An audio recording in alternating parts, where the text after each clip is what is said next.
Hi friends, నమస్తే. తెలంగాణ రాష్ట్రంలో ఎప్పుడెప్పుడా అని ఎదురు చూస్తున్నటువంటి కొత్త రేషన్ కార్డులకి సంబంధించినటువంటి అప్లికేషన్స్ పెట్టుకోమని తెలంగాణ రాష్ట్ర ప్రభుత్వం మీ సేవలకి అయితే ఆదేశాలని జారీ చేయడం జరిగింది.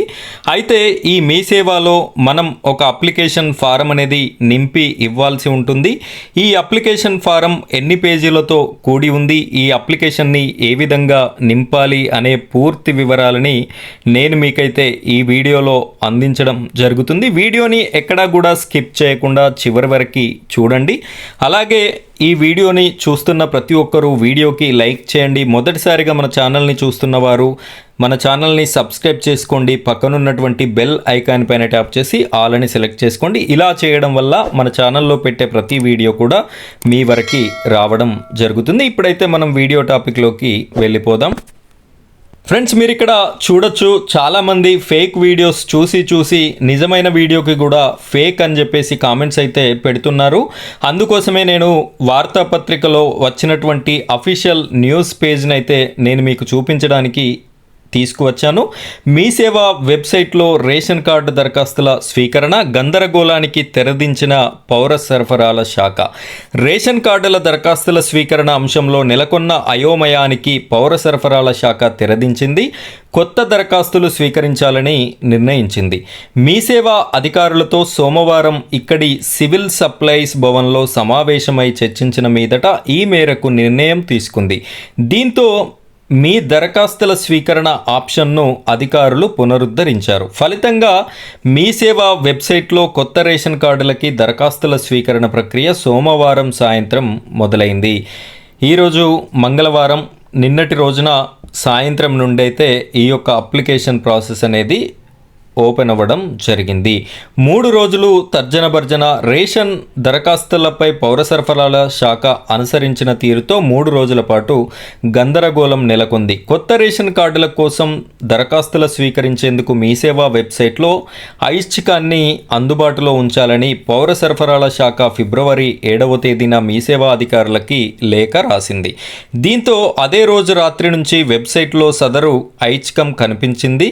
8వ తేదీ ఉదయం నుంచి కనిపించకపోవడం దరఖాస్తుదారులు కేంద్రాల వద్ద బారులు తీరడంతో అయోమయం నెలకొంది. ఈ నేపథ్యంలో తాజా సమావేశంలో ఈ విషయమై పౌర సరఫరాల శాఖలో లోతైన చర్చ జరిగింది. ప్రజావాణిలో దరఖాస్తుల స్వీకరణ ఎప్పుడో మొదలై ఉండడం, కేబినెట్ నిర్ణయం ముందే జరగడంతో సాంకేతికంగా ఎలాంటి సమస్య రాదన్న అభిప్రాయం ఉన్నతాధికారుల్లో వ్యక్తమైంది.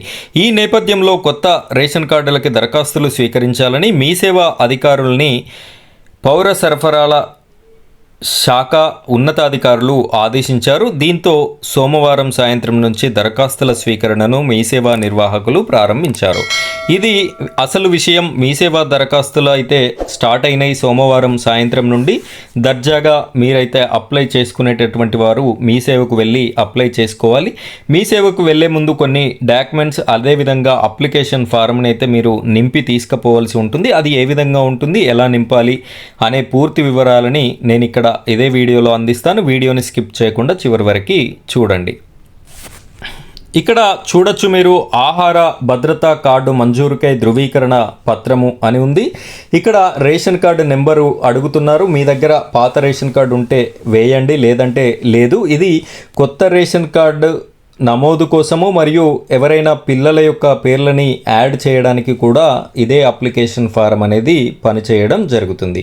ఇక్కడ కుటుంబ యజమాని పూర్తి పేరు, ఇంటి పేరుతోని రాయండి. వారి యొక్క తండ్రి లేదా భర్త పేరుని రాయండి, తల్లి పేరు రాయండి, పుట్టిన తేదీ, వయస్సు, వృత్తి, చిరునామా, ఇంటి నెంబరు, ఇదంతా కూడా మీకు తెలిసిందే. మొత్తం కుటుంబ సభ్యుల యొక్క సంవత్సర ఆదాయం, మీ ఇన్కమ్ సర్టిఫికెట్లో ఎంత ఆదాయం ఉంటే అంత ఆదాయాన్ని ఇక్కడ వేయవలసి ఉంటుంది. కులము, మతము, సెల్ నెంబర్ రాసేయండి. ఎల్పిజి గ్యాస్, మీకు గ్యాస్ కనెక్షన్ ఉంటే గ్యాస్ కంపెనీ పేరు రాయండి. గ్యాస్ ఏజెన్సీ పేరు, అంటే మీకు డిస్ట్రిబ్యూట్ చేసేటటువంటి ఏజెన్సీకి ఒక పేరు ఉంటుంది, ఆ పేరు రాయండి. అది ఏ స్థలంలో ఉంది అనేది కూడా మీరు రాయవలసి ఉంటుంది.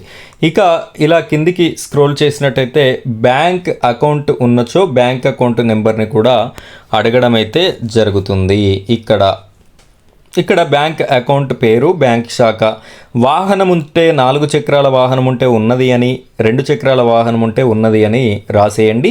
ఇంటి కరెంటు బిల్లు నెలకు ప్రస్తుతానికి ఎంత వస్తుందో అది రాయండి. 2023-24 సంవత్సరానికి కుటుంబ సభ్యుల యొక్క పన్ను వివరములు, మీ ఫ్యామిలీలో ఎవరైనా పన్ను కట్టేవారు ఉంటే ఆ పన్ను వివరాలు రాయండి. భూమి వివరాలు, తడి నేల, పొడి నేల, ఈ వివరాలని కూడా ఇవ్వండి. మీ యొక్క ఇంటి నిర్మాణము ఎన్ని ఇండ్లతో ఉంది, చదరపు గదులు అడుగులు ఎన్ని ఉంటే అన్ని.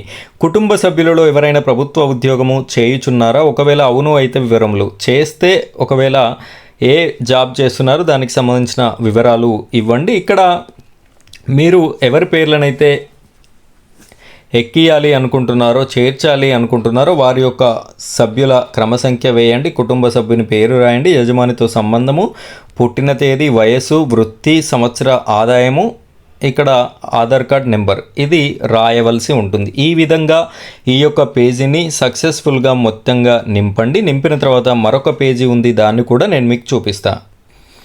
ఇక్కడ చూడండి, ఈ పేజీలో వాంగ్మూలము అని చెప్పేసి ఆప్షన్ ఇచ్చారు. ఇక్కడ నేను అనగా ఎవరైతే యజమాని పేరు రాశారో వారి పేరు రాయండి. తండ్రి లేదా భర్త పేరు రాయండి.